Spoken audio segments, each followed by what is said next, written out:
I never liked my neighbor much. He was loud, obnoxious, and always chasing some ridiculous stunt for his YouTube channel. He wasn't a bad guy per se, just exhausting. You'd hear him screaming down the block as he filmed himself jumping off ladders, setting off firecrackers in his backyard, or chugging hot sauce. He once tried to ride a shopping cart down the street at full speed and ended up with a sprained wrist. "All for the views, bro," he'd yell proudly, as if stupidity could be monetized. So, when he knocked on my door and asked if I could collect his mail while he was out of town for a few weeks, I said yes with a little too much enthusiasm. He smiled, handed me a key to his mailbox, and left later that evening. The first few days were uneventful. A couple of bills, an ad for pizza delivery, and something that looked like a birthday card. I stuffed it all through his mail slot like he asked and didn't think twice. It wasn't until the following Wednesday that I saw it. A large, heavy cardboard box sitting neatly on his front porch. The words, "Return to sender," were scrawled across the top in thick red marker, underlined twice. It gave me pause.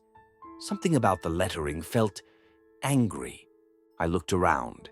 The street was quiet. No delivery trucks, no neighbors. Just the wind and the occasional chirp of a distant bird. I stepped onto the porch and bent down to inspect the box. It didn't have a shipping label or barcode. No name. No return address. Just that ominous red ink. It looked heavy, and when I tried to lift it, I realized just how heavy it was. I'm not a weak guy, but I had to strain to get it off the ground.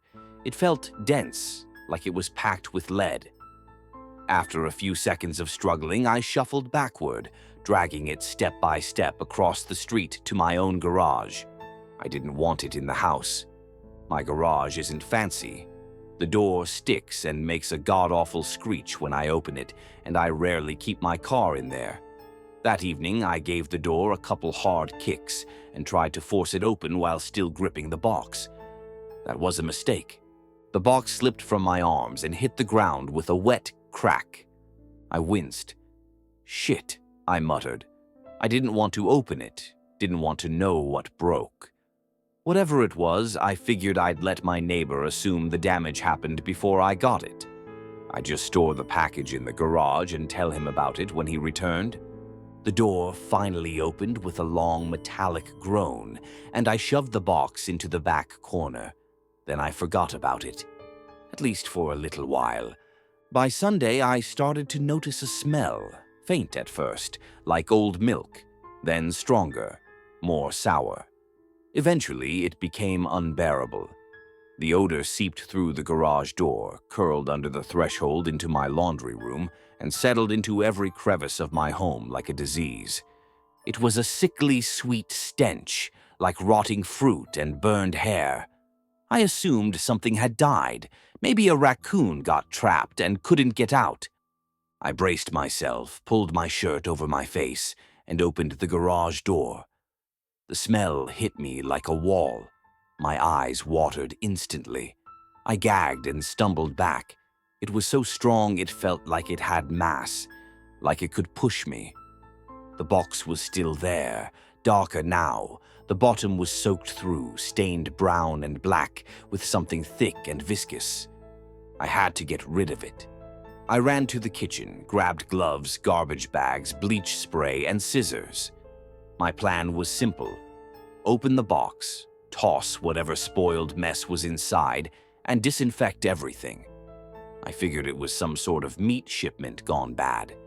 Maybe steaks, sausages, whatever. I sliced the tape open and flipped back the cardboard flaps. That was the moment everything changed.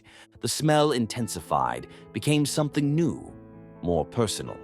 I smelled rot, yes, but also piss, feces, sweat, and blood. A hot wave of horror. I staggered back, nearly vomiting. It stuck to me, soaked into my pores. I could feel it in my lungs, but worse than the smell was the sight. It was a man, folded in on himself like a broken doll, skin bloated and pale, eyes closed, mouth slack, still wearing clothes and still clutching something in his limp hand. My neighbor, dead. I don't remember calling 911, but I must have. The next thing I remember is the flashing red and blue lights outside my house and officers pulling me aside. They questioned me for hours. Where did the box come from? Why was it in my garage? Why didn't I open it sooner? I explained everything. They took samples, bagged the box, and carefully removed the body. The next day, they came back with questions. Then again, the day after. And then, finally, they returned with a piece of evidence that confirmed my story. It was a camera. A GoPro-style vlogging cam. Inside was a memory card, and on that card was a video. They showed it to me once. Only once. It started with my neighbor sitting inside the very same box, smiling at the camera.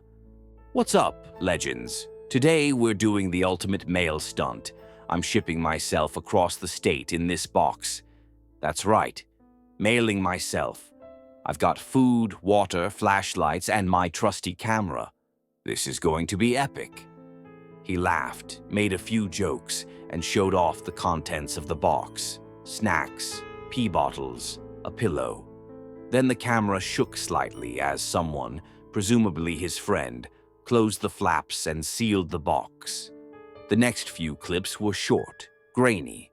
He whispered updates. "Think I'm in the truck now. It's dark.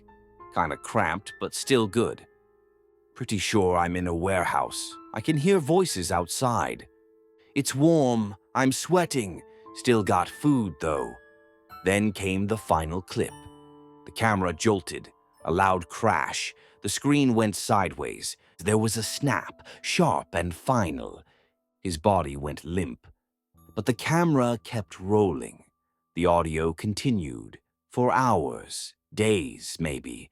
Nothing but silence, shifting occasionally, then settling into stillness. And then, in the background, barely audible but unmistakable, was the sound of a garage door creaking open. My garage door. I couldn't sleep that night. Even after the cops took the body away, even after they locked the garage, even after I burned the clothes I'd been wearing, the smell clung to my memory.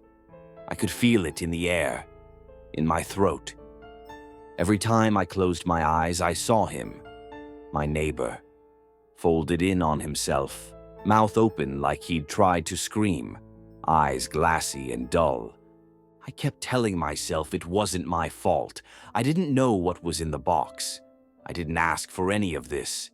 But that didn't stop the guilt or the nightmares.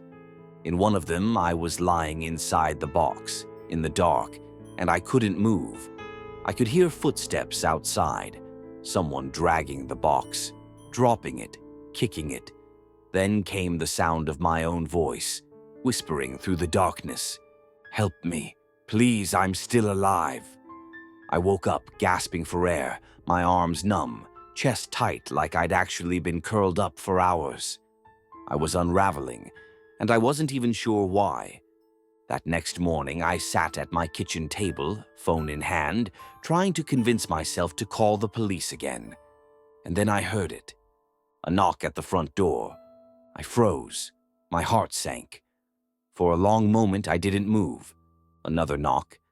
Then silence. I crept to the peephole. No one was there. But when I opened the door, sitting on the porch, was a box. Smaller this time, but the same brown cardboard, the same thick red letters.